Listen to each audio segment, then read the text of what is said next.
We welcome you to Waterloo, Wisconsin, about 40 minutes east of the state capital of Madison, where it's the second stop of the 2017-18 Telenet UCI Cyclo-cross World Cup. Hi everyone, I'm Steve Schlanger alongside the Tour de France veteran Jens Vogt. Here are the current standings in the Telenet UCI Cyclo-cross World Cup. Mathieu van der Poel of the Netherlands won the opener last week in Iowa City. As a result, he is the World Cup leader coming into this second race of the campaign. And it is a hot one. Temperature around 90 degrees Fahrenheit. There is a breeze blowing, but the heat will be the biggest story of the day. And here is the front row, some of the top riders in the sport. Lars van der Haar of the Netherlands, one of 4 Dutch riders in the field here today. Michael van Torenhout of the very robust Belgian squad, 19 Belgians, more than any other country represented in the 58 rider field here today. Mathieu van der Poel, top rider in the sport right now after his win in Iowa City a week ago today. Corne Van Kessel of the Netherlands and the Telenet Fidea team, always a factor here in the World Cup. That's why he's on the front row. And on his right shoulder, that is Sweeck, who last week in Iowa City was second to Mathieu van der Poel before winning in Las Vegas on Wednesday night at Cross Vegas. There is the reigning world champion, Wout van Aert, who did not have a good opener in Iowa City last week, had mechanical issues, and was never a factor in the race. Pauwels of Belgium was just off the podium a week ago in Iowa City, finishing in 4th. And Meeusen, one of the many strong Belgians in the group here today, one of the most consistent finishers on the World Cup, but he struggled in Iowa City with mechanicals and the heat last week as well. 58 riders all together, second race of the season, about to commence today in Wisconsin.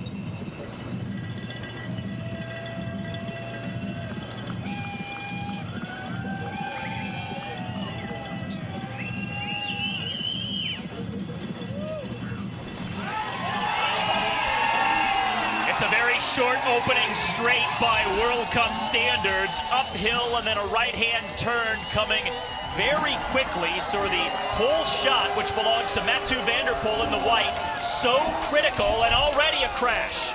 First turn, several riders hitting the deck.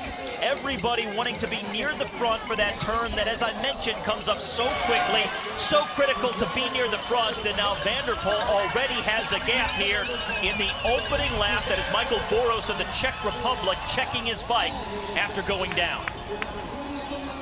Well, how's that for a fast start, Jens Vogt? Yeah, that was a fast start indeed, and you can see he's already having like 2 bike lengths of an advantage, so he must have just started like a rocket. Let's hope he doesn't pay the price later for it, because this is not a 5-minute race, it's a 60-minute race. Let's take a look back at the crash at the first corner. Happened on the outside. It's kind of a ripple effect of it looked like guys. He might have touched the wheel. I don't think he did slide out. I think he just touched somebody else's wheel. This is the Trek flyover. Side of it painted like a barn, paying tribute to the state of Wisconsin and Trek's origins here as a company that began in the mid-70s. And just like last week in Iowa City, Mathieu van der Poel getting a healthy margin on the opening lap. This is exactly what he did last week at the Johnson County Fairgrounds in Iowa. It was the start of his wire-to-wire win, where his eventual winning margin was by almost a full minute. And here we are just on lap 1, and he's working his way towards a 10-second lead already. He did exactly the same thing 2 days ago on this circuit on, well, let's call it a test race they had, and he was winning it in a really convincing style. It was a race on Friday that was lower than a World Cup level competition, but still many of these same riders he's competing against today were in that race too, and he beat them all. And he's playing it safe as far as descent. See, he got the leg out to gain more balance. He's not trusting the ground here at all. The high line seems to be the better line through here. Riders taking various approaches, very tricky, treacherous, off-camber, high speed. And as we saw in the women's race, it was very slippery. A lot of women went out, some crashed into the barriers on that very descent. And now from the descent, immediately back uphill. And now this is the Segafredo run-up. And Van der Poel has to get off his bike and carry it up the hill, just too steep to ride. And have a look at the gap he already put in. It looked like it's close to 10 seconds within the first lap. That is very impressive. Or it's suicide. Let's see how that turns out. This climb, steep and dry, and maybe it's the dryness that's the bigger factor because it's getting silty, slippery, no grip for the riders, and that makes it very difficult to ride. And so as a result, we're seeing so many get off and carry. On the plus side, talking about dry conditions, we haven't seen too many bike changes. So I believe the riders, if they don't have a mechanical issue, there's no reason to change the bike on a course like this because the bike just never gets dirty or muddy. So they're gonna play it safe and save the energy. Oh, see, now some of them jump up here and some get off the bike. So it's a 50-50 here between the tactics they're gonna use. That was Quinten Hermans, number 7 there. Last week on the podium in Iowa City, finishing 3rd. Here's our leader, Mathieu van der Poel. And he was talking about that race on Friday that he won here and also the practice rides yesterday, about how slippery it was becoming, how difficult it was to control his bike on various sections. And he would have to be very mindful and conservative here today. But not a lot of conservative riding so far to open up this kind of a gap. As you can see here, they don't even hesitate to get off the bike and run or jump. They just go, yeah, of course, I'm gonna stay on the bike and ride it. Pretty impressive skill, I must say.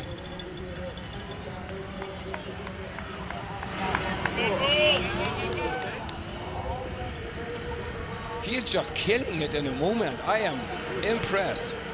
This is the battle for second place here, and look how big it is. I mean, we're talking 15 or more riders here, all grouped together. Second time passing the pit area. They're calling the lead 12 seconds on the GPS for Mathieu van der Poel here on this opening lap. After getting a hole shot, has not looked back. Here comes one rider, changing bikes, and that is the world champion, Wout van Aert. Last week, had some mechanical problems in Iowa City, was never a factor in that race, was very discouraged. Hoped to turn the page for the race today in Waterloo, but he's already lost a lot of ground. He did. And I can tell you from my experience from racing yesterday, the pit stop area, the surface, it's a lot rougher, it's a lot slower, so you lose more time going through the pit stop area. How often were you saying shut up legs during your ride on this course yesterday? Every single lap. But it was only 3 laps. My race was only 30 minutes. Did they let you have a big breakaway like you were known for during your road career? I had a terrible start, so it took me 1.5 laps to actually get to the first position. Now this is a little shower area they have to cool off the riders. You will not see something like this in a typical World Cup cyclocross event, especially over in Europe where they many times race in freezing conditions, but it was a special provision put in because the temperature is just so hot here in Wisconsin today. Now this is Mathieu van der Poel coming into this area that is known as Trek Hill. In the women's race, some were sliding around, having to get off their bikes. It was deceptively tricky and slippery. These are all the riders battling for second on the screen, led by Quinten Hermans. Look at that gap to the man on the right-hand side of the screen, our leader, Mathieu van der Poel. 6.5 minutes in and already a sizable margin. Hermans again on the podium in 3rd last week in Iowa City behind van der Poel and Lars Sweeck, who finished 2nd. And Hermans leading this big group in the battle for second right now on the opening lap. Waiting to see just how many laps the riders will do. They hope to come in at just a little more than an hour in terms of the total time of the race. So they have to go for about 15 minutes or so before they can calculate just how many laps it'll take them to get to that hour-plus mark on this 2.8-kilometer course that's just under 2 miles in total length. End of lap number 1, the leader by a long way is Mathieu van der Poel of the Netherlands. A replay from last week in Iowa City. The Dutch rider has a lead after an opening lap of just over 7 minutes. His margin is 12 seconds.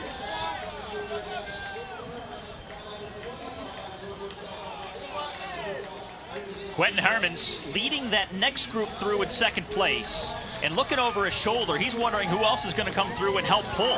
Who's going to help the Poel Van der Poel back? Or is it going to be a battle for second right from the start? Well, it's too early to say that. I think the race is not over yet. But something else I noticed, I checked, we probably have 80% of the riders riding with a bottle cage on there, which then is good in the heat, but it makes it more complicated to get the bike on your shoulder because the bottle cage is in your way. But they probably sacrificed a little bit of comfort for the necessity to have actually some water with them because it is extremely hot here. Mathieu van der Poel already over the Trek flyover. He is adding to his margin. Another bike change in the pit here. It's like Lawrence Sweeck, who last week was second and who won at Cross Vegas on Wednesday. And at that Cross Vegas race out in the desert on Wednesday night, it was the Sweeck brothers finishing 1-2. Lawrence ahead of Dieter. So two Sweecks in the top two. Not all of these riders made the long trip out to Las Vegas for that midweek event. Many stayed here in the Midwest to concentrate on this race this weekend. Cross Vegas was not a World Cup this year the way it was last year, so not as high a profile, so many riders choosing to remain in the Midwest as a result. Mathieu van der Poel, what a beast from the opening gun, opening up a huge lead. And right now, the battle for second is the only battle we have. It's a 21-second lead for Van der Poel over second place as he comes through this tricky descent, the off-camber descent down through the trees. Jens, how big of a surprise is this? I know Van der Poel did a similar thing last week in Iowa City, but how was he able to get away so quickly like this? I talked to people when he did like this little test race here, and they said, you know, I see in him a younger version of Peter Sagan. He's brilliant on the road, he's super brilliant out here. I think he just got the skill set, taking the corner just a little faster than anybody else. He accelerates, he got a lot of punch power, so he can just accelerate out of his corners quicker, and you can see him running up this hill already, and there's nobody else in the picture. The Segafredo run up. And number 20, Mathieu van der Poel, the first one up it. Nobody else has even started that run up yet.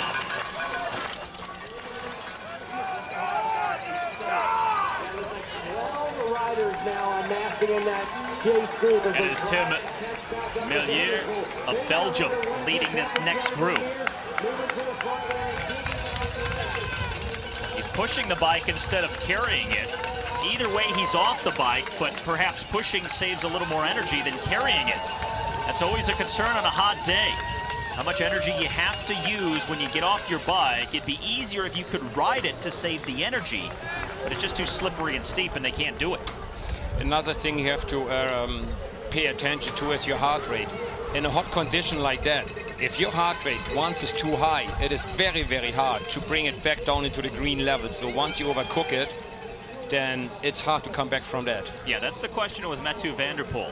Going out hot the way he has, a fast start like we saw in Iowa City last week, but with the heat, will it at some point play a role? Because unlike a road race, where you can go back in the peloton, hide and recover for a while and find that second win, you can't do it in cyclocross. If you drop back at any point during a race like this that's only an hour long at full throttle, your race is over. That's true, but I believe now that he got almost 30 seconds, 28 seconds, the latest information we have here, his advantage, he got time to play with now. So he can go from attack modus back into cruise modus and try to ride a little slower, a little more efficient, and save a little energy, recover a little, and hopefully for him, hang on to this position until the end of the race. He looks flawless. The way he jumps, the way he takes the corners, I'm just blown away by that. Is it more a case of other riders not wanting to chase so early, or that Van der Poel is so strong that they can't chase in the early going? I believe he took him by surprise. I don't think anybody really seriously thought he is actually trying to gain 30 seconds within the first 2 laps. They thought probably he just wants to go to the front to have the best possible line. They never expected him to go all out within the first lap. They saw him do it last week in Iowa City. Wouldn't they have been prepared this week? They should, right? I mean, it's like a déjà vu for them. But now with this kind of a margin, half a minute on only the second lap. Van der Poel has a race now in front of him that has all of a sudden changed in complexion because it alters the way he can race. He can be more conservative. He can take the line that he wants. He can dial it back if he needs to. He can measure his effort.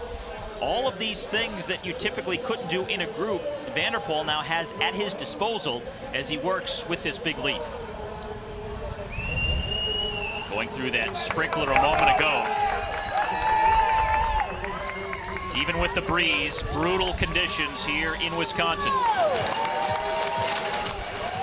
It's the first official weekend of autumn, but it feels like midsummer with a temperature near 90. And if you can believe it, it was even hotter yesterday and on Friday. It's cooled off by a few degrees, but still the heat and humidity combined are making it extremely hard for the riders.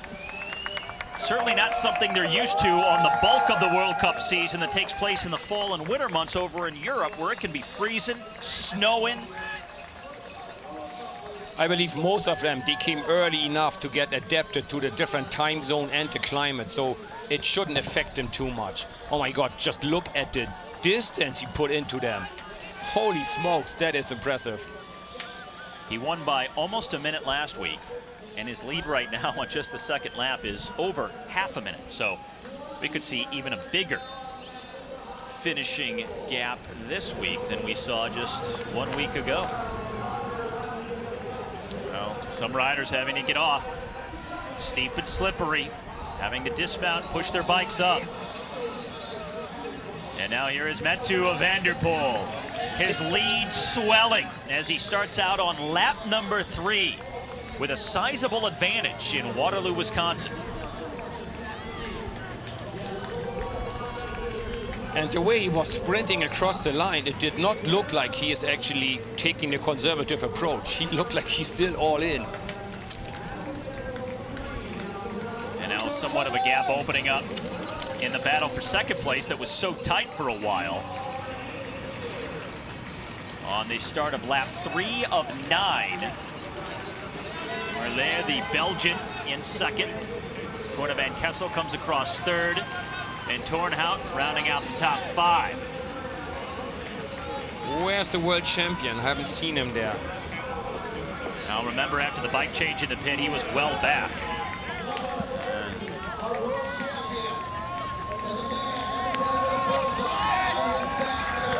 But Van der Poel continues to keep the pressure on, looking to bury the rest of this field. Get some air on the flyover even. Loves to get air going over the flyover. Very much a showman, animated rider. And if he can bury the field here in the opening laps, he could really throttle back later on. And maybe that's the thinking. I mean, as long as he doesn't have some kind of an issue, a mechanical, a crash, he's putting this one away early. Well, I guess he's also counting on the fact that maybe 1 or 2 gonna catch him. There's not a group of 10 riders gonna catching him. So maybe you see that? He is doing a little fun jump up there. He must be feeling so good still. Peter Sagan would be proud. Yes, absolutely. The now 3-time road world champion after his win earlier today in Norway. That was impressive, to say the least. Now this is also impressive. Mathieu van der Poel from the opening gun, taking the lead and not looking back. And for a tricky section like this, he doesn't really have to worry. He can take the foot out, tripod, maintain the stability he needs, and not have to worry about speed and staying ahead of other riders. That's another good point, Steve. When you're by yourself, you can judge the effort you want to do. And especially like after this little hills and the running parts, you can jump on the bike and accelerate the way you want. If you're with a group, you have to follow the wheel ahead of you, and sometimes you have to go harder than you want to catch that bike again, to catch that rider again. So it is more efficient to be by yourself. Back to the Segafredo run-up after the brief section on pavement. This 2.8K course in Waterloo, Wisconsin. Just 10% pavement, 90% grass, dirt, or rocks. Some riders going wide on that descent. Hard to control, it's so slippery. So as we can see on the screen, it's 9 laps for the riders to finish. So when they cross the finish line now, it's 1/3 of the race done. And now this group on the Segafredo run-up led by Mathieu.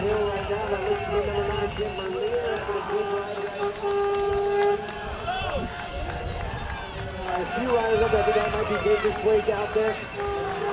7 Belgians in the top 10, but the race led by a Dutch rider and Mathieu van der Poel.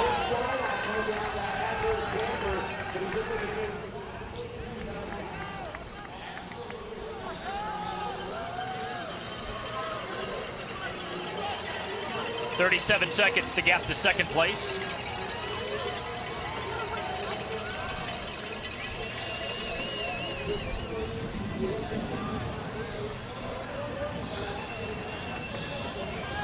More riders now riding the logs, given the fact there's more gaps in the field now. It is the Trek factory off to the right. Trek's world headquarters here in Waterloo.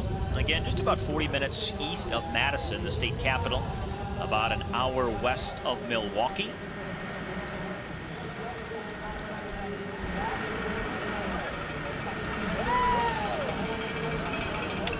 Van der Poel with nobody in sight. Second time past the pit on this lap. They passed the pit twice in every lap. The other riders now in the fight for second place over the barriers.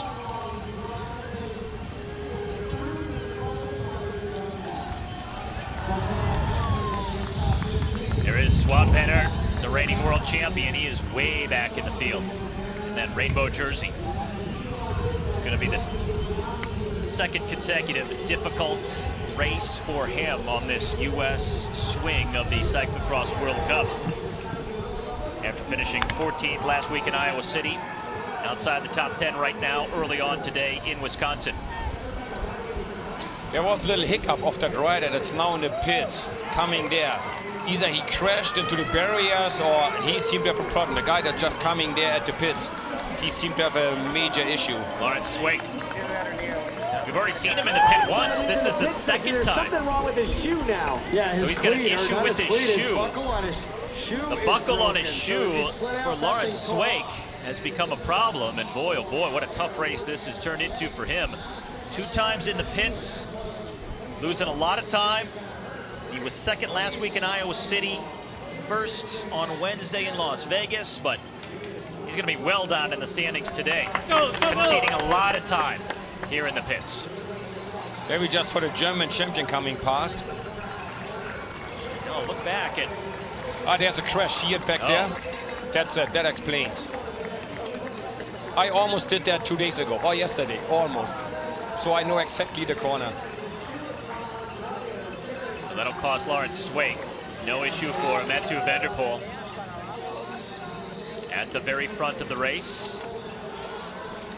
These guys actually take an interesting line on this track hill there, the run-up.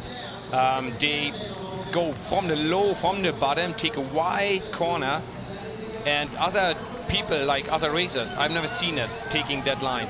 So the boys here, the men doing slightly different than the ladies or whatever anybody else does it. What's the advantage to that, do you think? I think they try to take some steepness out of the hill, try to get a bit of more momentum going, to get a little bit more speed going into the climb. And this will be the start of lap 4 coming up for the leader, Van der Poel. They show up from the bottom, out of the shade. We can't even see him anymore. And that I've never seen in any other race before in the whole weekend. 3 laps down for our leader, Mathieu van der Poel. And let's see where the lead stands as the next riders get set to come through. How much has it grown? 37 seconds at last check on the GPS.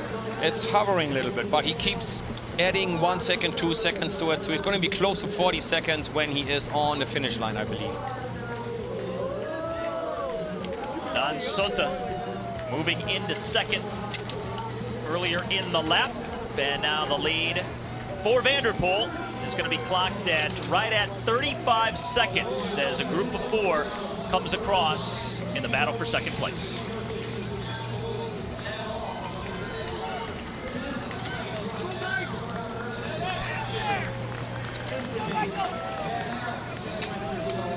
Belgians. The world champion just passed the finish line, so he's gonna find it hard to even get a top 10 here. Doesn't seem to have the best day today, poor guy. He was 12th place, 51 seconds back when he started that most recent lap.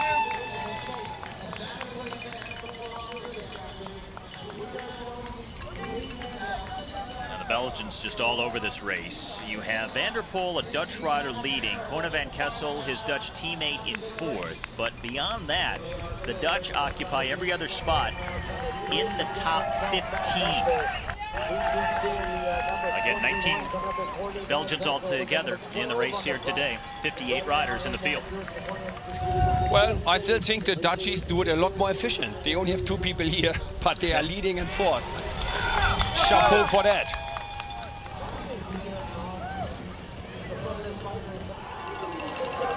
Now, the most interesting battle was for second place last week in Iowa City. Could be the case here today, although the chase group, this contingent of 4, starting to break up somewhat as we're back to our leader, Van der Poel.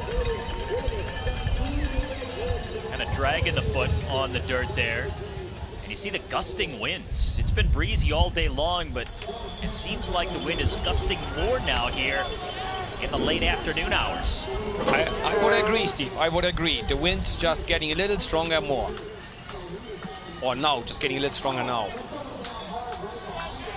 Telenet, a team with 2 riders in this chase group. So half of the group of 4 would expect them to take turns pulling here.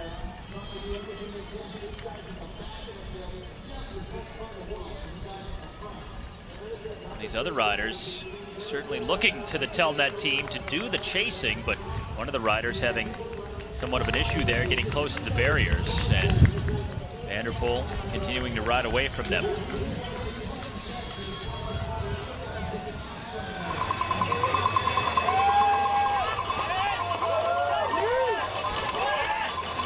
Second group here behind Van der Poel.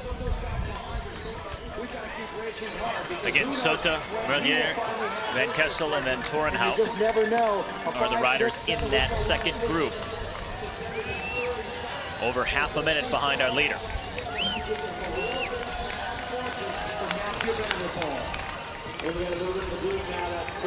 Well, how discouraging must it be for some of these riders to have someone like Van der Poel just disappear on the opening lap, right away from you, and take a huge step towards putting this race away so early on such a hot day. They know it's going to be hard and demanding, and when one guy rides away, I know maybe it's not surprising, but psychologically, how difficult is it for them? Well, I guess they are already starting to focus now on maybe getting a second place. Here again, we see 3 people jumping and 1 was running. So majority of them actually, yes, trying to jump up there and stay on their bikes. Staying on the bike, I think it's quicker. But if you run, no, running is quicker, but you lose a little more energy. Running is just safer, but you use more energy.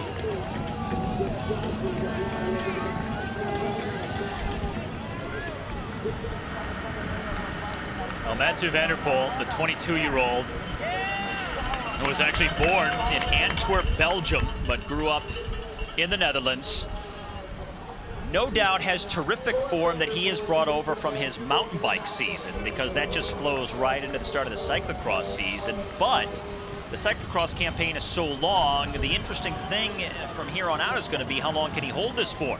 After today's race, they take a break of almost a month before the next World Cup event in mid-October over in Europe. The World Championships are early February, so clearly Van der Poel benefiting from his mountain bike form at the start of the cyclocross season. Now the question is, how long can he hang on to it? Well, maybe Van der Poel goes, I want to win the World Cup, and I see how I go at the World Championships. And the reigning world champion, he goes, I want to defend my title, so I'm going to start a little easier into the season and just getting in my peak shape when I need it. at the World Championship. So maybe different approach to the season. Now look at this, Wout van Aert. Another bike change. That's number 2 for him. So you have Wout van Aert, the reigning world champion, with his second bike change. We saw last week's second place finisher Lawrence Sweeck in the pits twice already. So some high profile marquee names having difficulties here in this race today in Waterloo. Now there was a crash a moment ago. We'll take you back to it shortly. This man has not crashed. Our leader, Mathieu van der Poel, another perfect ride so far today in Wisconsin.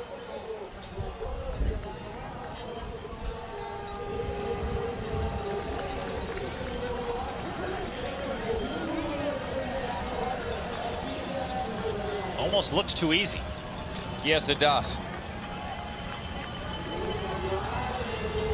So yeah, now we can watch. He takes a very low line. He almost disappears in the shade down here.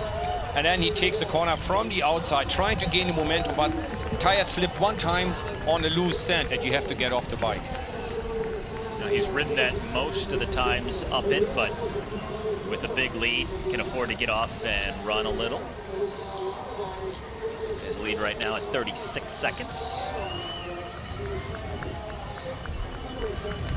Race for second place still between 4 riders.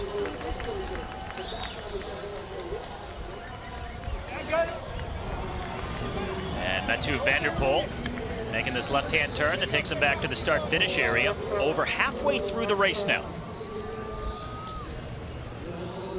There's the gap between the riders battling for second and the next group on the course. And Mathieu van der Poel hoping to add to his lead as he starts out on lap number 5.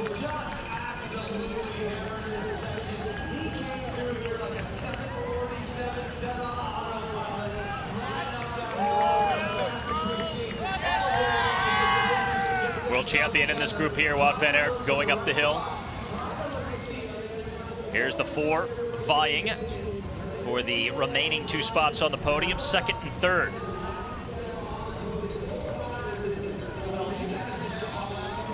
Always a Telenet rider at the front of this group doing the chasing.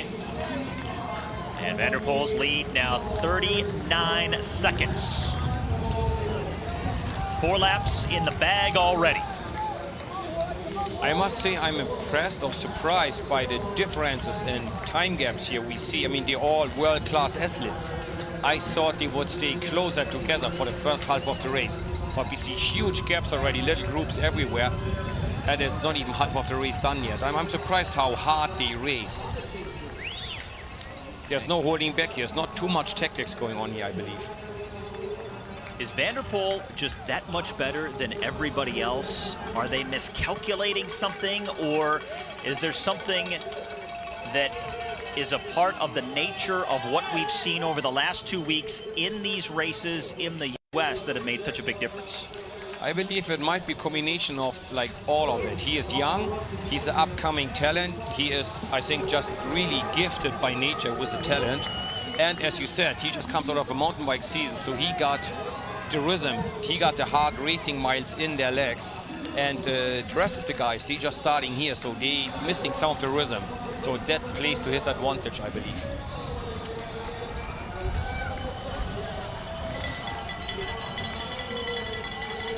Rider coming out of the pit here.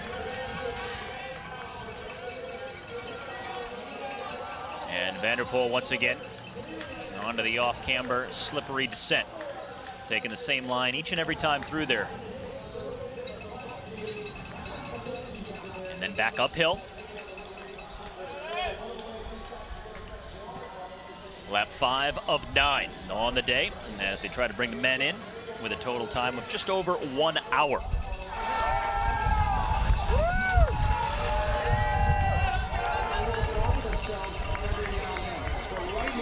So now, since we are sitting at the start and finish line here, I see still riders crossing the line.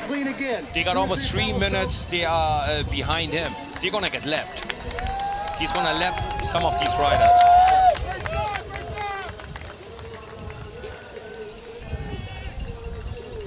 And riders that are that far back will be pulled off in order to keep the track clear.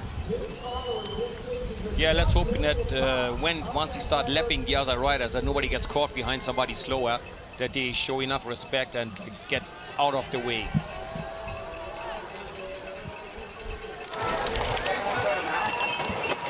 So I just heard that we're not gonna have people getting lapped. They have 80% rule. So if you are 80% behind the leader's time, they take you out.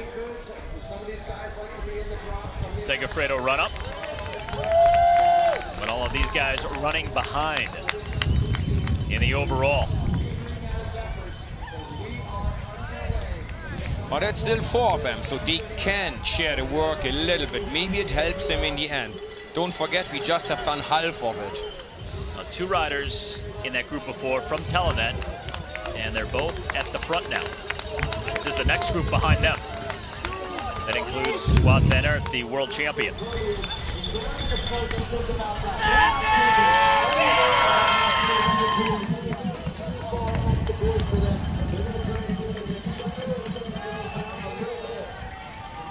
Mathieu van der Poel over the barriers.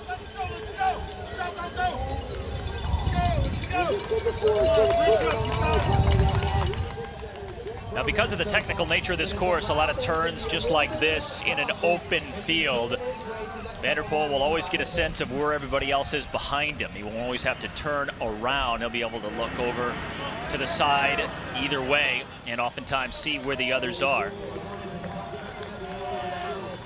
Also, I believe he has enough teammates on the course. They tell him exactly the position of everybody else and how much time he has.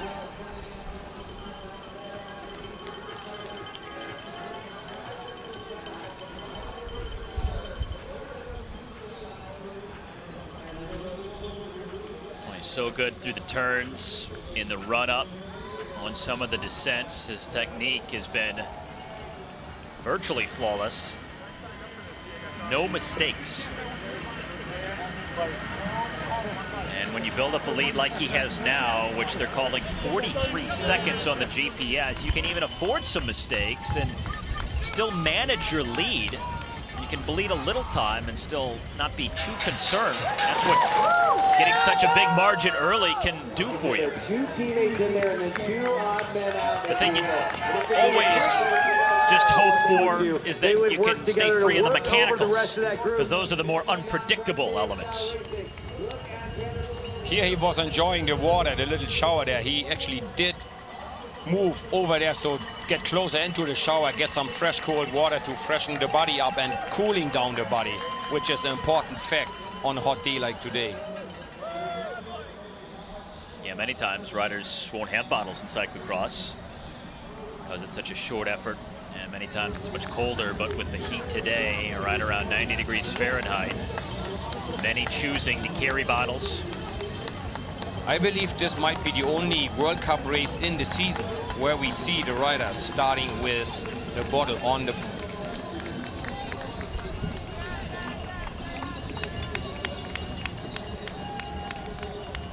Other riders going through the shower, which is again an unusual feature that's just put in for today because of the heat. Don't see that anywhere else.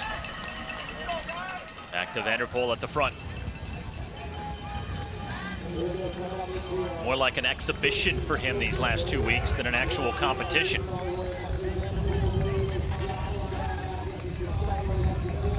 Once the World Cup takes a month-long break after today's race, a lot of these riders are going to have to use that time to figure out what they can do to challenge this man who is about to start his next lap momentarily.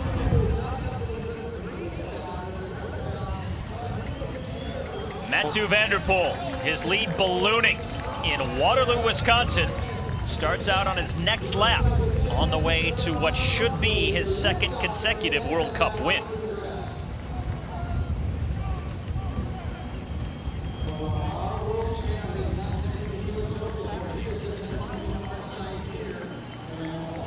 That's Toon Aerts going up the climb now. World champion Wout van Aert next here in the rainbow jersey.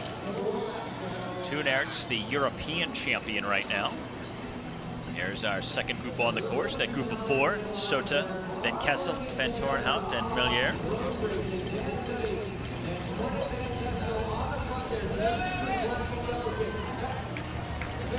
Well behind this man, Mathieu van der Poel. 43 seconds back. And he's still not slowing down. Look at the power in him.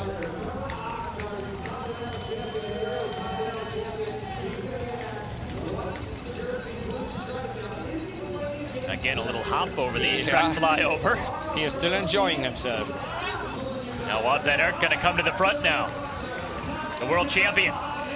After 2 trips through the pit area, now coming to the front, looking to lead the chase.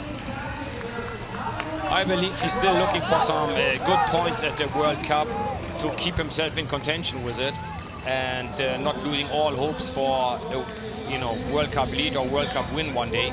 So he's just trying to limit the loss. Or he's still hoping to catch up to this group. Well, even the minor placings do carry UCI points, and that impacts your starting position for the next race. And as we saw today and also last week in Iowa City, the start is paramount. You have to be near the front to have any shot at finishing near the front. So an accumulation of points throughout the season is critical. It's not like you can see a Mathieu van der Poel ride to the front and say, all right, we're going to take the rest of the race off. You still have to fight for every position because that carries points.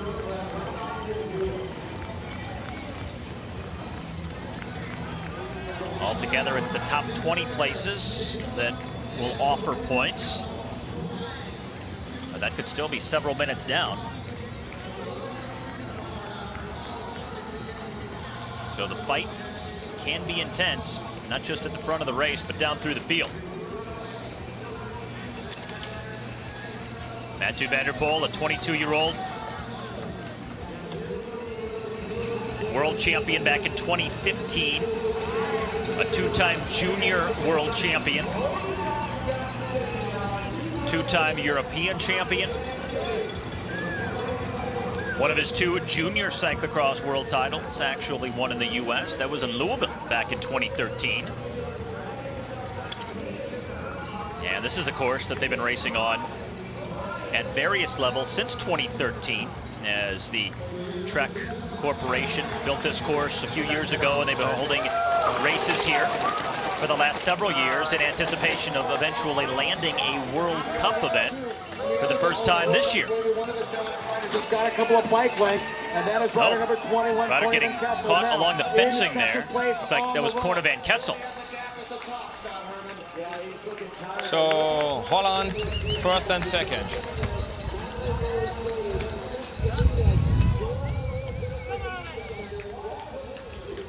This is Van Kessel again at that little fencing area. Didn't cost him much, still led the way in the Segafredo run-up. Kevin Pauwels going up in the blue.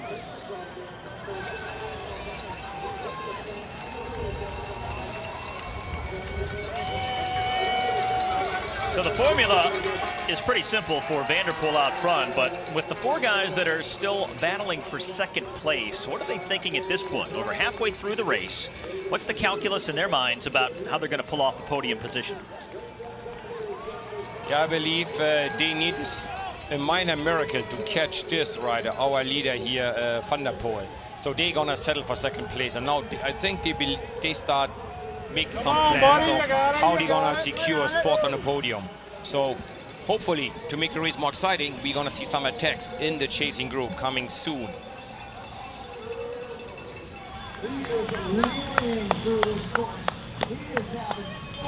Three of those riders in that group of 4 are Belgians. By the way, Jeremy Powers, one of the top American riders, has pulled out of the race.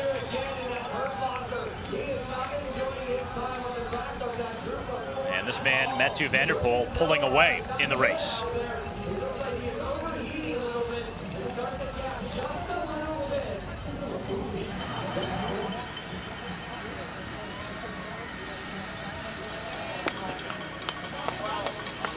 All right, Lions, let's go!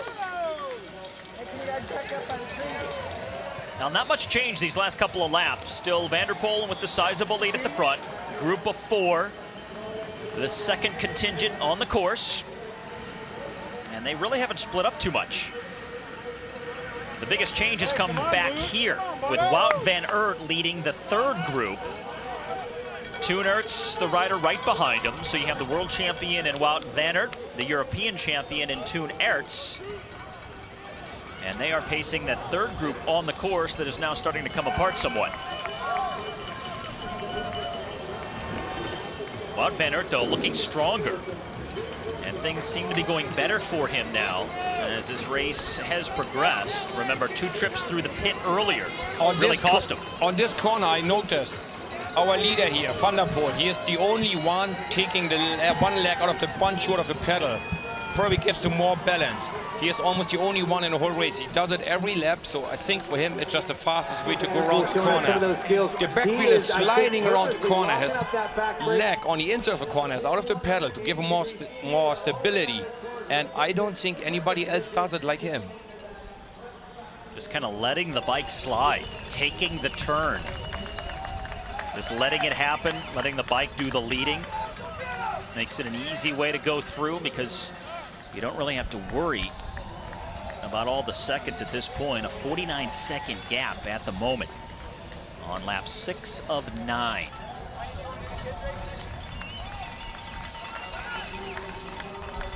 And the next lap about to commence for Mathieu van der Poel.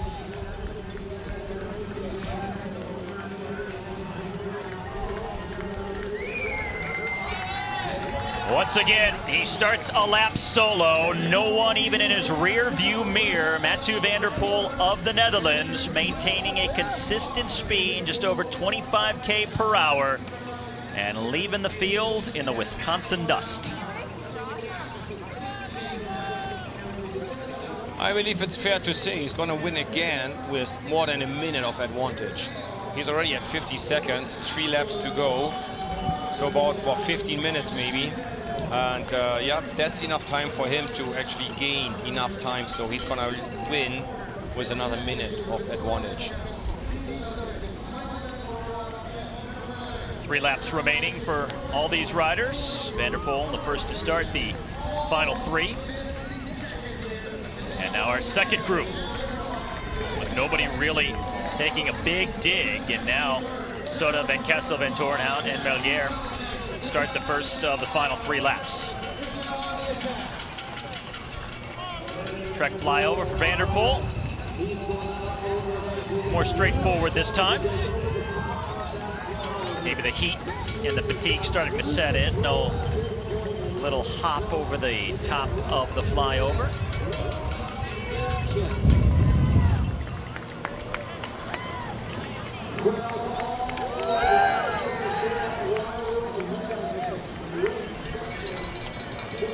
Now Mathieu van der Poel went to the front at the opening gun and has once again led from the outset. Was the first through the opening corner and has never looked back. His lead widening with almost every lap. 50 seconds, the margin back to this second group of 4 right now.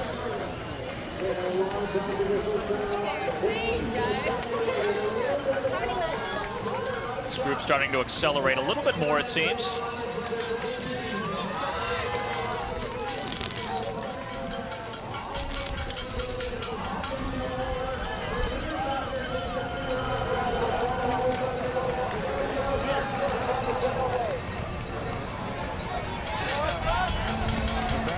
Nobody getting away here in this second group on the course. Mathieu van der Poel on a little uphill after the descent. Now, Jens, how many times in your Tour de France career did you have a road stage where you essentially just hit the hammer at the gun, rode away from the field, and you stayed away the whole day? Never. So you never experienced something like this, huh? I guess the last time I did that was when I was like 11 years old. But after that, never. A unique feeling indeed. And it's impressive. I mean, he's hanging on to it and he's not slowing down. He's still looking strong, flawless. He doesn't do any mistakes in terms of, you know, jumping over obstacles, getting on and off the bike. He is still absolutely perfect. He's still in control.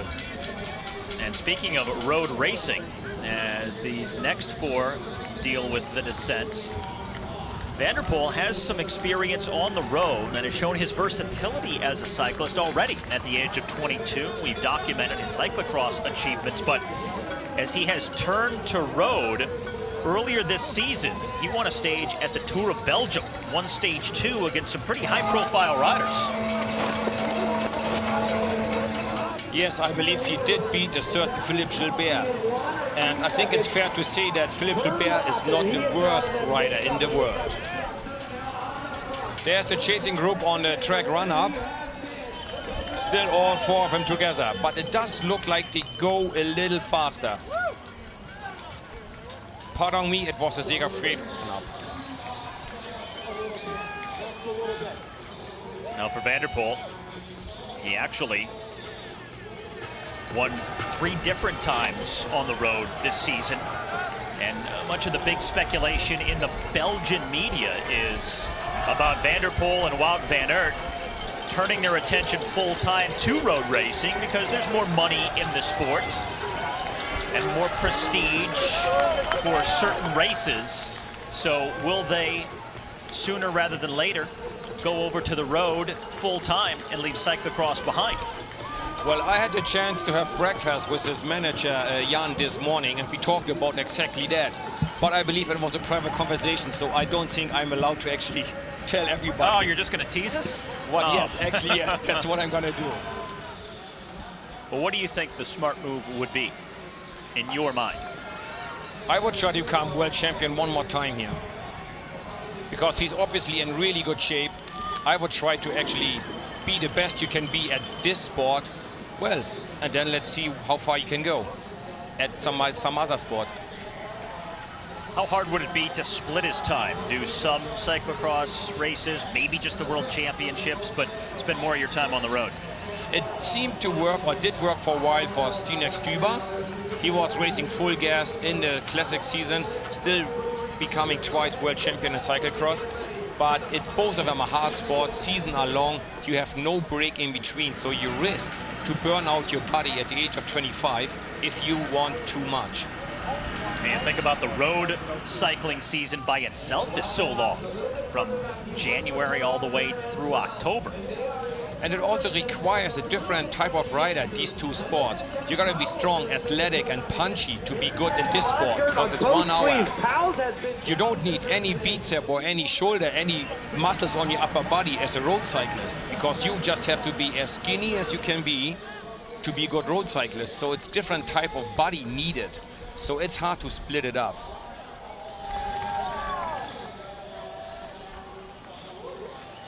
In the moment, it seemed to work really good for him.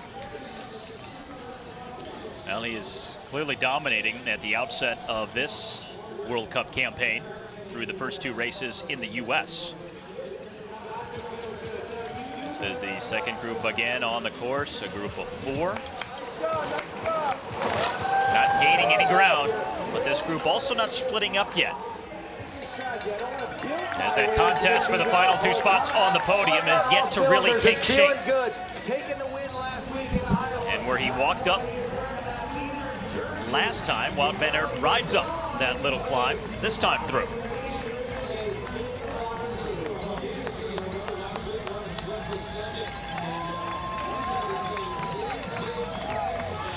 Two laps to go for Wout van Aert and the others.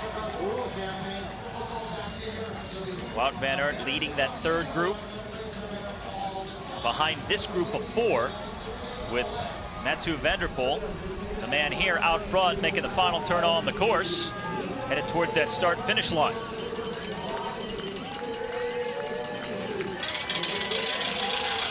His lead growing. And now 2 laps remaining for the 22-year-old Dutch rider Mathieu van der Poel.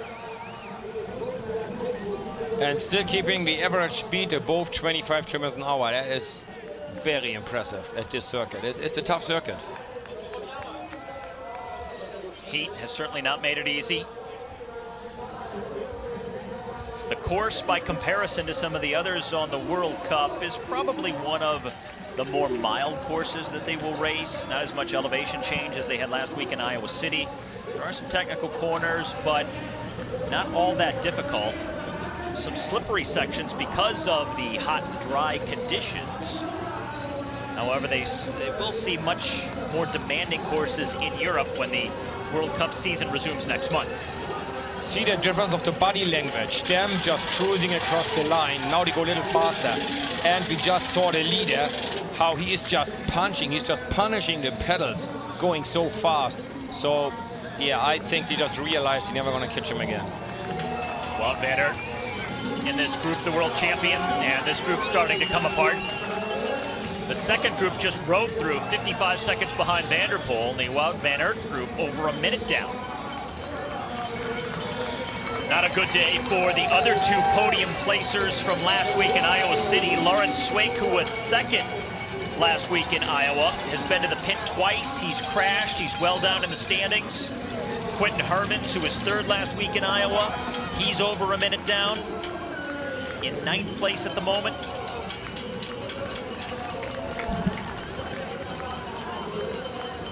Looks like the final two podium placers this week will come from the four-man group that contains Corne Van Kessel, Tim Meeusen, Dan Sota, and Michael Van Torenhout.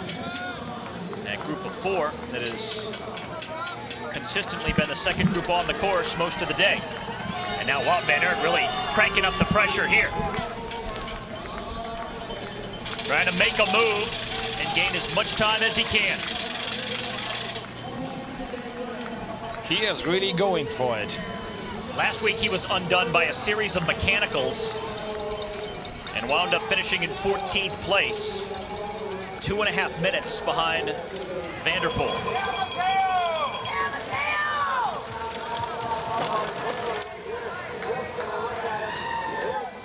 Now the American champ, Stephen Hyde, just started his 8th lap, coming through over a minute down. Segafredo run-up for the leader, Van der Poel.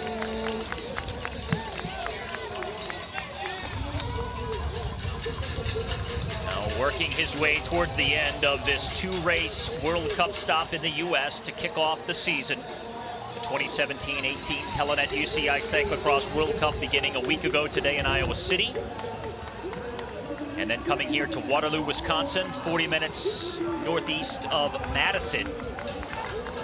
And coming here for a World Cup for the first time ever at the Trek Bicycle Company's world headquarters. It's a campus that has been staging cyclocross racing for several years, but this is the first time it's ever been designated a World Cup race. And they hope it's the first of many. And good crowds each of these two opening weekends in the American Midwest. Despite hot conditions at both locations, in the 80s last week in Iowa and close to 90 today in Wisconsin. From what I've heard from feedback of the riders, they liked it. It's nicely organized. Parking spot is there, the changing zone, the bike change zone is well organized. They like it. Nice setup, so hopefully everybody wants to come back and we have this World Cup going on for another 10 years. Yeah, they like to hold the first two races of the World Cup season in the U.S.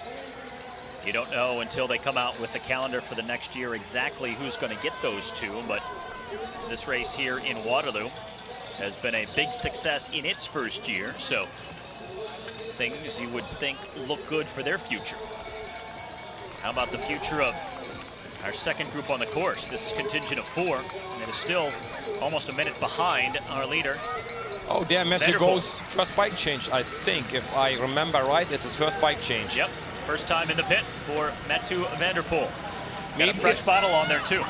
That's, I think, maybe the only reason they got a fresh water bottle, because in cyclocross actually it is forbidden or outside the rules to grab a drink from somebody outside. You can have a fresh bottle on your bike, and I think see how he's cooling his body down, pouring cold water over his head. That's probably the main reason why he went into the pits. Yeah, you can only get a feed, you can only get water in the pit area in cyclocross. It's not like in the road discipline where you can get it from the team car or soigneurs. All services, all mechanicals, all feeding in cyclocross has got to be done in the pit. Now, fans can squirt riders with a bottle. That's not forbidden. You just can't take a bottle out on the course as a rider. Exactly. So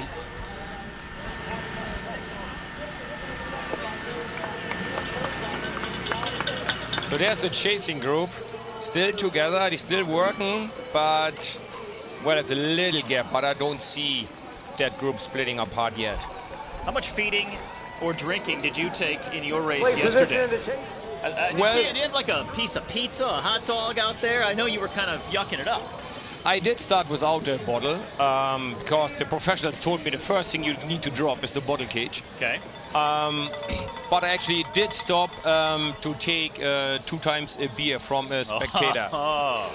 But my race was outside the UCI. It was not the official UCI race. It was not sanctioned. Yes, I could do whatever I want. So I stopped, let 2 people pass me and finished a nice 3rd place. I figured, you know what? I don't need to win here. So I stopped, take 2 beers with the spectators and finished 3rd. Hey, fantastic day. On a hot day, you gotta hydrate with the lager in Wisconsin. Absolutely. You get a beer shower like they have out here with the water today, did you? That would be quite a novelty. We should mention that for next year. That's more of an Alpe d'Huez type of setting. And just saw the leader coming through. He's still riding up that steep, hard climb. The last one, the Trek Factory Hill, he's still riding up there, so he must still feeling good and strong. Still smooth on his bike. He's doing like a flawless performance here. He'll get the bell for 1 lap to go next time through.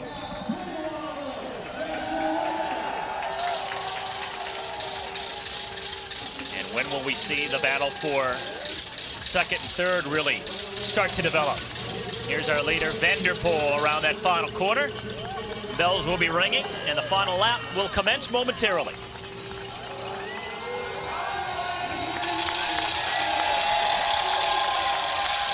Mathieu Van der Poel leading from the outset now with 1 lap remaining in Waterloo, Wisconsin.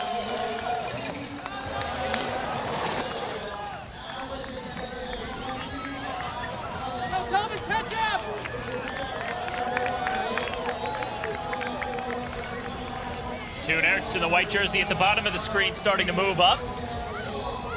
Wout van Aert, the world champion, now at the back of the group. Remember, he really started to drill it on that last lap as they went over the flyover, but has lost some steam since. Well, he's back up to 8th position, so he did make up a few positions from earlier this race when he was first, when he was outside the top 10. So he's still looking good, he's still going strong. And now the second group at 52 seconds back.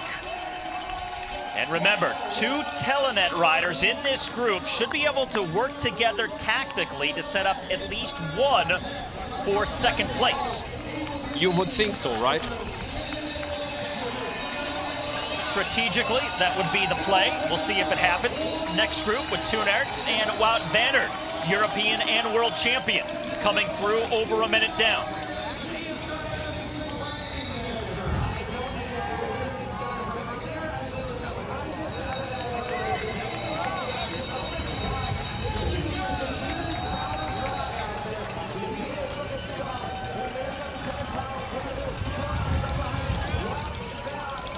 Now Telenet at the front of this second group, starting to lift the pace. This is what you would expect on the final lap. Oh, you can see this group here in full fly. They even like hit some air on the top of that flyover there. They almost like got both wheels in the air. They got so much speed. They're really going for it here. It's Corne Van Kessel leading the way at the front of the group. Van Torenhout at the back. Oh, it looks like Wout van Aert starting to make a move again. That's our leader of the entire race, Mathieu van der Poel, on the descent. Now working his way back uphill. Now, what a remarkable 2 weekends in the U.S. it's going to be for Mathieu van der Poel. He's going to complete both of these races in Iowa City and in Waterloo, Wisconsin, without having trailed at all. Getting the whole shot and the lead on the opening lap of each race and going wire to wire. That's got to be pretty intimidating for the competition. To go, are we that bad or is he that good? Tim Meeusen taking the lead in the second group. He's number 9 there. On this descent. Taking it carefully, high line.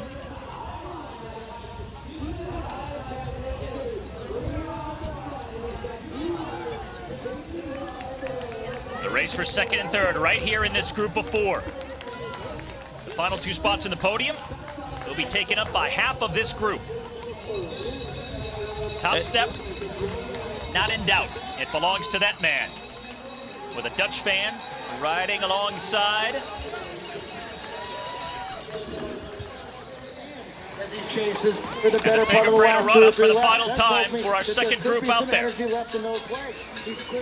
It looks like these four riders are almost at the same level. Nobody is able to just, get out of this group or drop the others. So it might come down to a little sprint out of this group for the remaining 2 spots on the podium.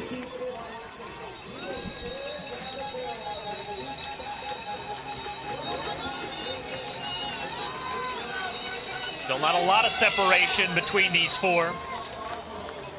Mathieu van der Poel, the 22-year-old Dutch rider. A coronation for him here on this final lap. Leading by just about 50 seconds. Van der Poel from a family of professional cyclists. His brother, a prominent cyclocross racer who won the 2013 National Under-23 Championship. His dad, a 6-time national champion. World champion as well, and a 2-time stage winner at the Tour de France. And oh, don't forget about his maternal grandfather, who was a Grand Tour winner at the Vuelta a España back in the 60s. So quite a pedigree, quite a very legendary cycling family, rich heritage. And the next in line is the 22-year-old Mathieu van der Poel, showing all indications he's ready to live up to the family name. I think just before that we saw the American champion coming through the picture, getting into the Segafredo run-up.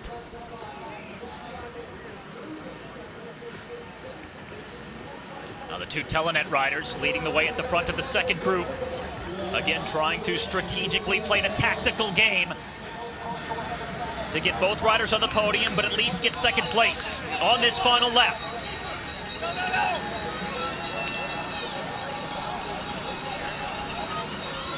Merlier and Van Toren out at the back of this group. Sotte and Van Kessel at the front. Wout van Aert at the back of the group with Kevin Pauwels.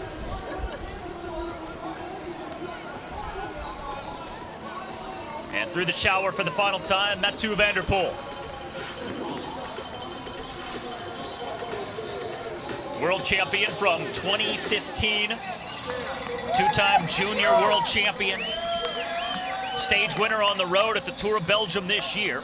And he's going to be a World Cup winner at the Telenet UCI Cyclo-cross World Cup for the 2nd week in a row. After capturing last week's event in Iowa City, just about ready to put the finishing touches on the first ever World Cup race in Waterloo, Wisconsin. And now they're opening up the attacks on the pavement in the battle for second place. It looks like Van turn out now.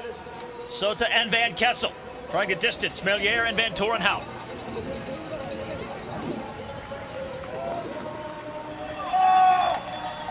Van Toren struggling to stay at the back of this group.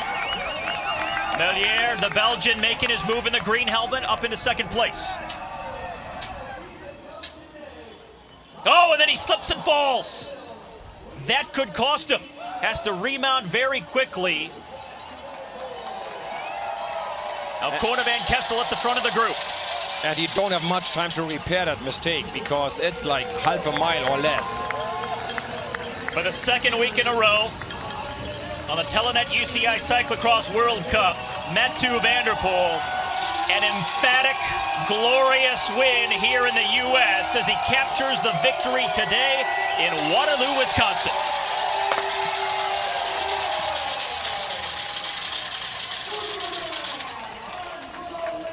And now the race for the final 2 spots on the podium as the confetti flies at the finish. Van Kessel ahead of Merlier, Sotte, and Van Toren. The Telenet team occupying the first 2 spots out of this group. Merlier has been dropped, Van Toren fading. It's going to be the 2 Telenet riders on the podium today. Van Kessel and Sota from the Netherlands and Belgium take second and third. Van Torenhout falling off the pace with Meeusen late. World champion Wout van Aert made up some ground late in the closing laps. He finishes within a minute in 7th place. And there's the European champion who also gets a top 10, Toon Aerts, at exactly 1 minute behind our winner, Mathieu van der Poel. Quinten Hermans just crossing over as well. Last week he was on the podium in 3rd in Iowa. Wout van Aert absolutely spent.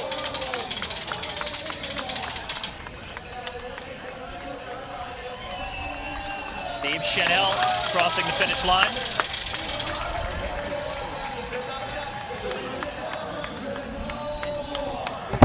This race just about an hour and 7 minutes. And guys drained and falling over, lying on their backs at the finish because of the demanding conditions. Rarely do you see these scenes at other World Cup races in cyclocross. Guys so drained that they immediately sit down or lie down. And that's what this heat has taken out of some of the world's best. Stephen Hyde, U.S. champion, in 18th place, 2 minutes 10 seconds back. He's the top American on the day.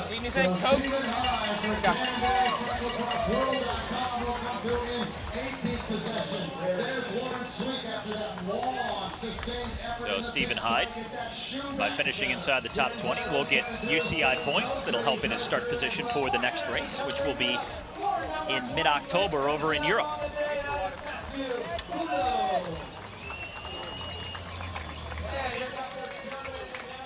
An easy ride,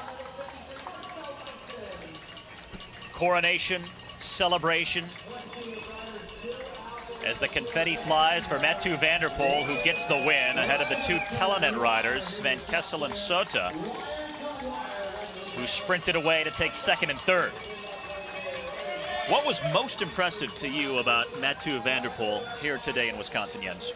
How he did not hesitate for a split second to go out all alone in the first lap. He seemed to be so sure that he can pull it off. The confidence he had, that just blew me away. And not only winning the first 2 races of the World Cup season in Iowa and Wisconsin, but dominating and not even trailing. Taking the whole shot in both races and then riding away from everybody. Winning last week by just over 50 seconds. Winning today by just over half a minute. Could have been more, but he had a bike change late to pick up some water. Kind of cruised in there at the end, so conceded seconds that way. Any way you slice it, a convincing, definitive victory for Van der Poel to open up the season. 2 of 9 races now in the books. 7 left to go, and who is going to challenge that man the rest of the way? They can only hope that he slows down later in the season, that he pays a price for getting into the season, like hitting the ground running. That's what he did. And maybe the other ones take a little slower approach to it and hope they get him in the second half of the season. If that happens, we don't know, but that's the only chance they have. Well, look at it this way, though. If you're Mathieu van der Poel, even if you lose a little and your form slides somewhat, you're winning by so much, you can afford to bleed some time and form. As you see the unofficial results, led by Van der Poel in his 33-second margin over Corne Van Kessel. Don Sota completing the podium, Van Torenhout and Meeusen rounding out the top 5. And all Belgians from 3rd through 10th place. Flip the page, a Belgian in 11th as well. Lars van der Haar, Dutch rider, former leader of the World Cup, outside the top 15, kind of a surprising result. Americans here inside the top 30. Kerry Werner, Tobin Ortenblad, 2 younger riders, just finishing over 3 minutes back of the winner today against Stephen Hyde, top American in 18th place. But nobody touching the winner for the 2nd straight week, Mathieu van der Poel of the Netherlands. Van der Poel winning, going away by over half a minute today in front of a good crowd in Waterloo, Wisconsin. And he's going to have quite the lead now in the overall standings of the World Cup. 2 wins out of 2 races. He's going to have a big advantage on second and third place riders. Now felt the heat, even though he didn't show it on the race course. Wout van Aert certainly felt it. We saw him lying down at the end as he finished just inside of 1 minute back, making up some ground late. Wout van Aert last week 14th in Iowa, but a top 10 today here in Waterloo. Wout van Aert, dat was al beter dan vorige week, maar toch niet de start die jij wilde, denk ik, hier vandaag, hè? Nee, ik voelde me eigenlijk stukken beter, maar vooral in de start was ik eigenlijk al goed. Ik zat op top 5 en dan viel Lars van Haar voor mij. Ik kon er niet meer langs en reed iemand in mijn derailleur van achter. Dan was mijn versnellingsapparaat erbij, was ik krom gekomen en toen ik plaats probeerde goed te maken, mijn sluiting met mijn schoen los. Dus allemaal in de eerste ronde en ik denk dat ik niet in de top 20 zat. Want dan moest ik ook nog eens van fiets wisselen door dat stuk versnellingsapparaat. En dan was het een lange inhaalbeweging, maar het was een parcours waar echt heel weinig mogelijkheden waren om op te schuiven. Dus ik heb me heel veel gefrustreerd in het wiel dat ik niet door kon. Toen ik het tweede deel wel door kon, waren de gaten een beetje gevallen. En ik denk dat ik wel even sterk was als die groep die voor de tweede plaats reed.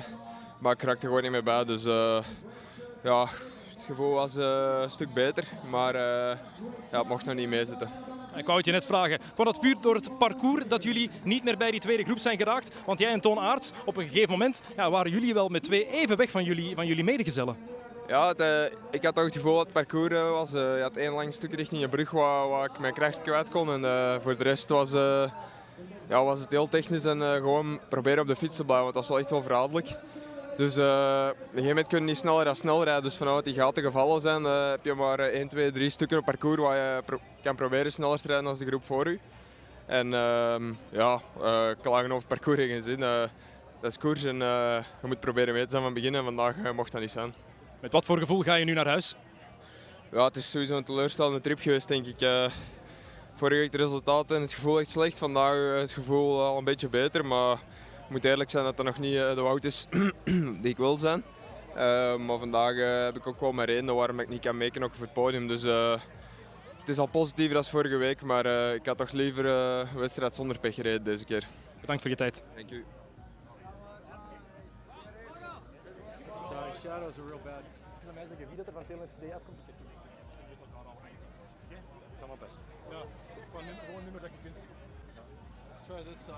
So the standings now in the Telenet UCI Cyclo-cross World Cup. It's a lead of 50 points for Mathieu van der Poel with wins in each of the first 2 races. He leads the 2 Belgians, Van Toornhout and Pauwels. But Belgians there near positions 5th through 9th. As you see, what is typical in cyclocross, with a lot of Belgians dominating the top 10. And Stephen Hyde in the top 20, the U.S. National Cyclocross champion in 20th place. 61 points so far through the first 2 races. Wout van Aert, who you just heard from, just outside the top 10 right now after 2 somewhat difficult races in the U.S. for him. Last week in Iowa and today in Wisconsin. Now plenty of dairy up here in south central Wisconsin. An unusually hot day with temperatures near 90 degrees, but big sports day with the Green Bay Packers playing about 2 hours northeast of here up at Lambeau Field. And a terrific property here at the Trek Cycling World headquarters. This course built right out in back of the actual building. And a great crowd out for this second World Cup race of this season. First ever World Cup race at this venue, and maybe one of many to come. And the culmination of a big cyclocross weekend. They held other races beginning Friday, continuing yesterday, and then wrapping up with the World Cup events today. I know you've been here all weekend, Jens, and been a huge festival atmosphere, a lot of good racing, a lot of fans who are out here today watching, participating earlier in the week over the last few days. And we'll talk more about that in a moment, but Mathieu van der Poel gets the win today. And now we hear from the 2-time winner already on the World Cup this season. Mathieu van der Poel, het was niet je plan om er in de eerste ronde van door te gaan, zei je voor de cross. En dan doe je het toch. Ja, ik zei het. Ik maak nooit eigenlijk een plan van tevoren, maar ik was weer heel goed weg. En ik werkte al van in het begin dat ik mijn eigen heel sterk voelde. En ja, ik kreeg ook gelijk een gatje. Ik weet niet of er achter mij iets gebeurd is of niet, maar ja, ik kreeg gelijk een gat. En ik heb vanaf ronde 1 eigenlijk mijn ding kunnen doen. Ik denk zeker niet dat dat een nadeel was op dit parcours, omdat het was toch heel verraderlijk en heel glad op sommige plekken. Hoe verklaar jij het klassenverschil voorlopig tussen jou en al de rest? Goh, geen idee. Ja, ik heb natuurlijk, zoals de meesten weten, een goede zomer achter de rug. En, ja, ik voel me eigenlijk wel sterker dan andere jaren. Maar ja, dat is meer dan logisch, denk ik. Heeft de hitte je eigenlijk iets van last bezorgd? Nee, allemaal niet. Ik zei net ook, ik heb eigenlijk bijna geen last van de warmte gehad. En ik denk dat we een heel goede keuze hebben gemaakt om hier vrijdag te crossen. Waar de gevoelstemperatuur nog een stuk hoger lag voor mij. En, ik denk dat dat een heel goede beslissing was van het team en van mij om dat te doen. Om eraan te winnen. Dat is 3 op 3 voor jou hier in de Verenigde Staten. Hè? Met wat voor gevoel ga je nu naar huis? Ja, ik ben super tevreden natuurlijk. Ook voor mij blijft dat het leukste wat er is, winnen. En uiteindelijk ja, doe ik daar toch al mijn trainingen voor. En om zo rond te rijden, dat is hetgeen waarvoor ik wielrenner ben. En je broer heeft ook gewonnen vandaag, wist je dat al? Ja, ik heb vanochtend gevolgd via de livestream. Dus ja, dat is heel leuk natuurlijk. Ik denk dat de ploeg het redelijk goed doet momenteel. Dikke proficiat. In English?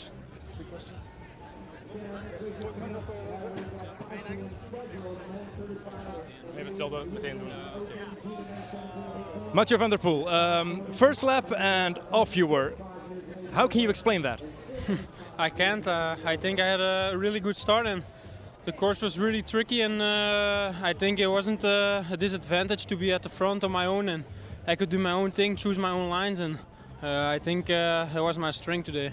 It was hot today, but did the heat even bother you at all?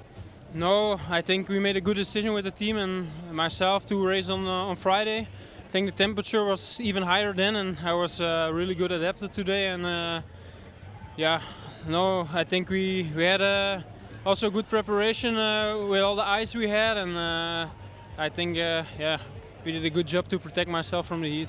Congratulations, thank you.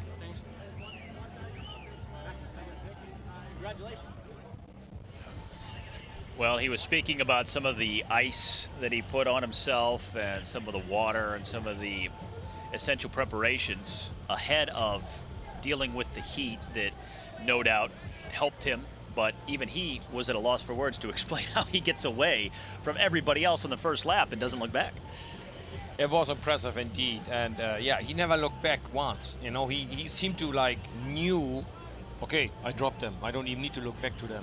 So that was really impressive. And I mean, it was a good field. You know, we had the reigning world champion here, and nobody had a recipe to beat him. His fellow Dutch rider Corne Van Kessel won the sprint for second place as he finishes behind Mathieu van der Poel, and now here is Van Kessel near the finish. Corne Van Kessel, wat valt er te doen tegen Mathieu van der Poel als hij zo begint? Heel weinig denk ik. Vandaag had ik het goede wiel direct te pakken in de start. En er was eigenlijk vrij weinig aan te doen. Ik probeerde mijn eigen tempo te rijden en niet op te blazen omdat ik de vrijdag wel wat gedaan had. En ik denk dat ik daar goed in geslaagd ben, door een tweede plaats uit de brand te slepen. En ja, er valt niet veel tegen te doen, denk ik. Is het dan ontmoedigend voor jou als renner als je meteen weet van ja, die gaan we niet meer terugzien? Je moet gewoon op een andere manier koersen. Als je weet dat hij direct wegrijdt, ja, moet je gewoon rijden voor de tweede plaats. En, dat is misschien niet de goede instelling, maar dat is wel de instelling om zo hoog mogelijk te geraken in de wedstrijd.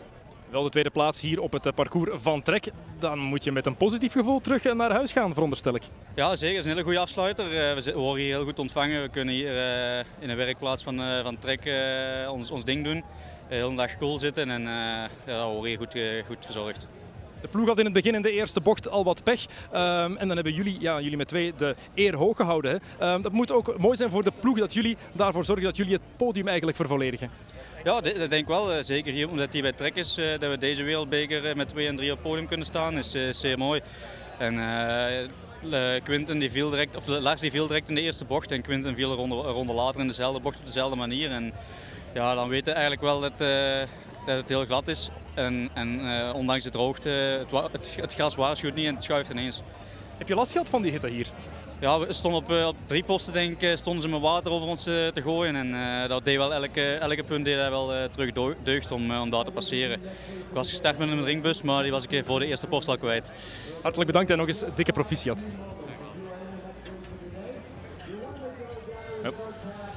That is Gary Fisher, who was born in Oakland, California, and is considered one of the inventors of the modern mountain bike.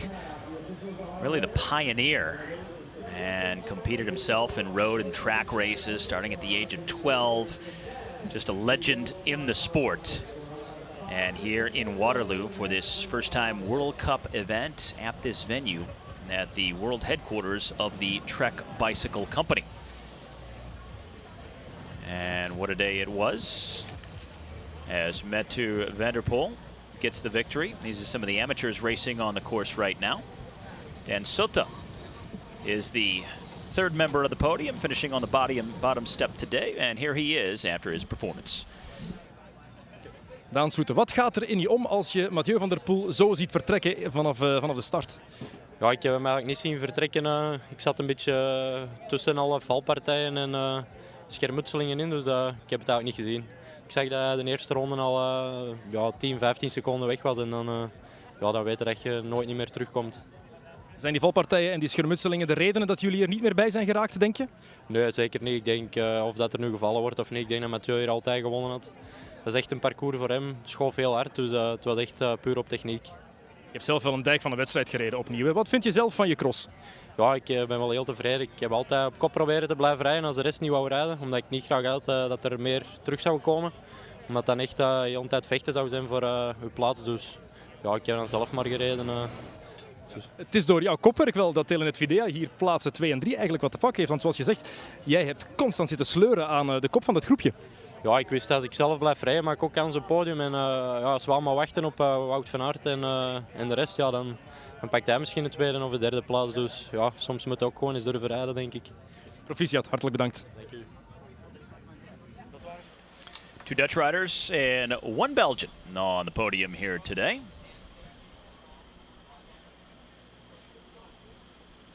As the fans still milling around somewhat, and what a weekend it was for them to come out. Despite the heat, sunny conditions, no real other competition in terms of nearby athletics. I did mention that the Packers are playing today 2 hours northeast of here, but the biggest other attraction in this area is Wisconsin Badger football, but they were idle this week. They had a bye, so no football weekend to contend with. So even though Madison is just about a 20-minute drive away from here, Madtown, as they call it, the Badgers were not competing with the cyclocross, and that gave this event an opportunity to have the stage all to itself, and boy, did they take advantage.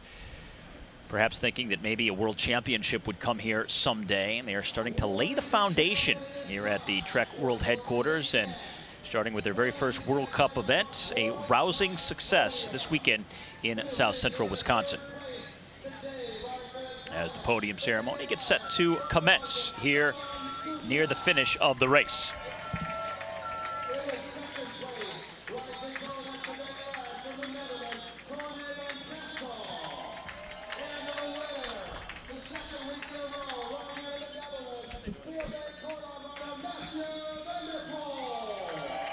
Top 3.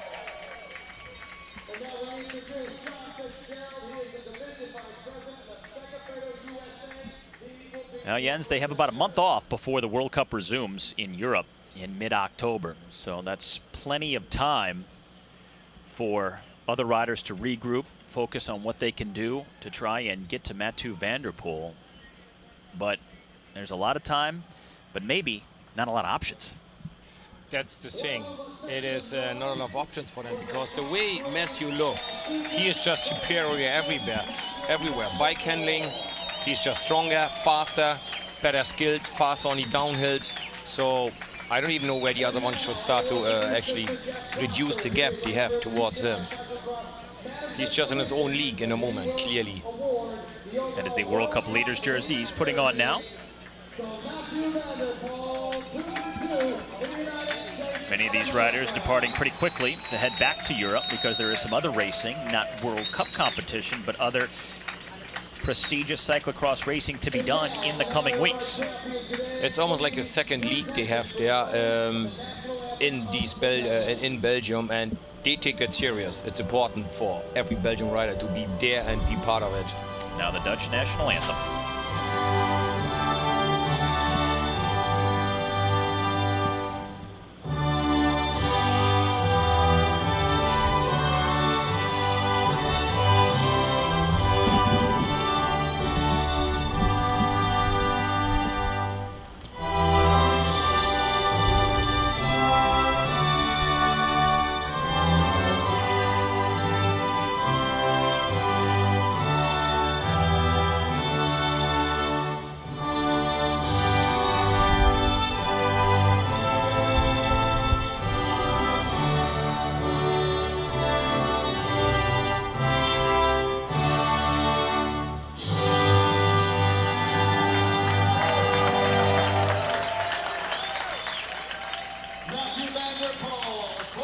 Now 2 weeks in the U.S. and 2 decisive victories for the 22-year-old Mathieu van der Poel.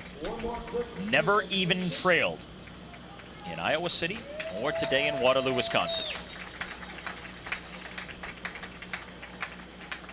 And for the first time in UCI Cyclo-cross World Cup history was equal prize money today. And presenting the checks to the riders on the podium now.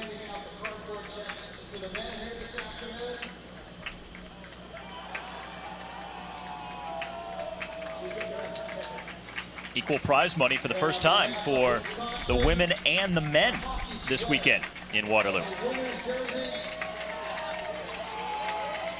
And a Wisconsin Badger hockey jersey on top of it. The Badgers playing in nearby Madison at the Kohl Center.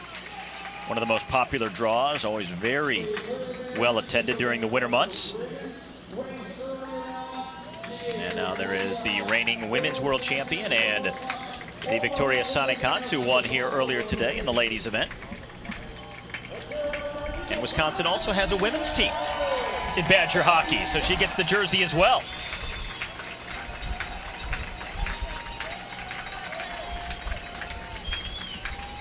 So they have the World Cup leaders jerseys and Wisconsin Badger hockey jerseys to take back with them. And a check that's bigger than all of it.